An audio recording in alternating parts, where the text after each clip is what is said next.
For decades, the voice of Jimmy Swaggart echoed through homes, radios, and revival tents.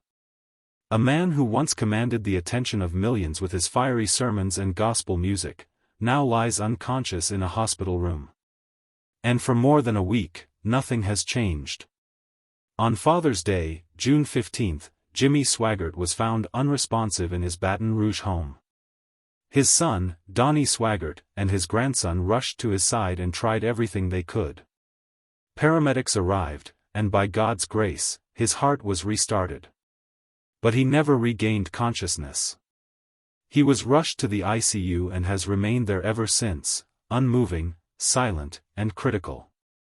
Doctors, nurses, and his family have done everything humanly possible. But still, no change. A spokesperson for the Swaggart family confirmed to the Christian Post just days ago, there has been no change in his condition.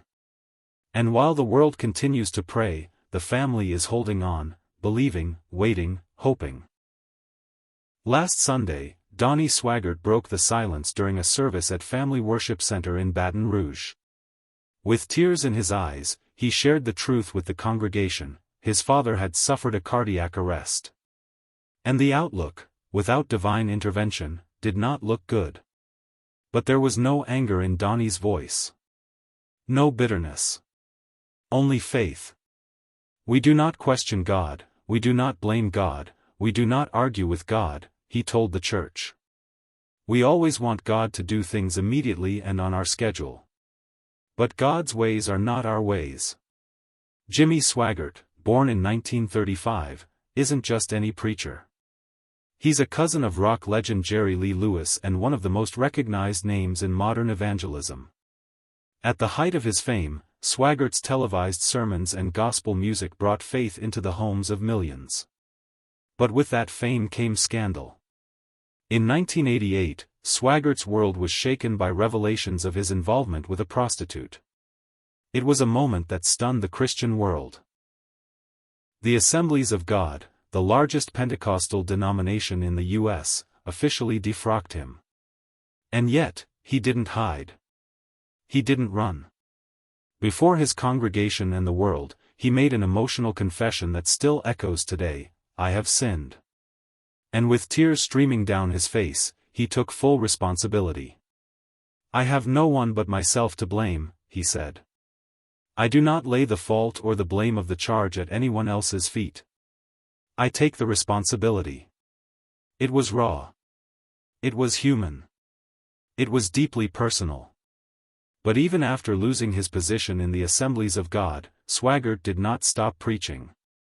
He rebuilt. He returned. And in 2010, he launched the Sun Life Broadcasting Network, which broadcasts his sermons, music, and teachings to a global audience. Now, at 90 years old, the man who once stood in front of stadiums full of believers lies in a hospital bed. Hooked up to machines. Fighting. Or maybe, waiting on God's perfect will. At a recent service, Donnie Swaggart updated the congregation again. "Everything is still the same," he said solemnly. "We are in a holding pattern. No improvements. No setbacks. Just silence." An official Facebook post from the ministry read, "There has been no change in his condition. Please continue to lift him up in prayer and believe God for a miracle, but above all, we trust in the Lord's perfect will." Those words, "trust in the Lord's perfect will," carry weight. Because when medicine stops, when doctors have done all they can, when the world quiets down, all that remains is faith. And this isn't the first time Jimmy Swaggart has faced storms. But this one feels different. This one may not be his to walk out of, unless God says otherwise. Across the globe, prayer vigils are forming. Churches are lighting candles. Worshippers are revisiting the sermons that shaped their lives. Social media is flooded with videos of Jimmy's voice. Sermons from decades ago, songs that once healed hearts, and messages that still carry power today. This moment, this holding pattern, isn't just about one man's health. It's about legacy.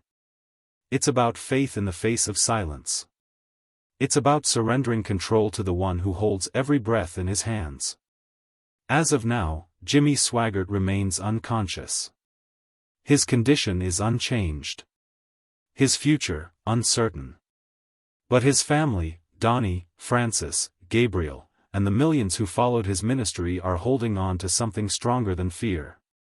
They're holding on to hope. So wherever you are right now, whether you grew up listening to Jimmy's music, or you're just learning about his story, take a moment. Pray. Reflect. And remember that even in stillness, even in silence, Pastor Jimmy Swaggart's message is still speaking.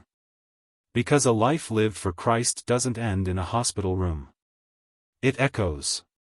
And that echo still calls the world to believe in something greater.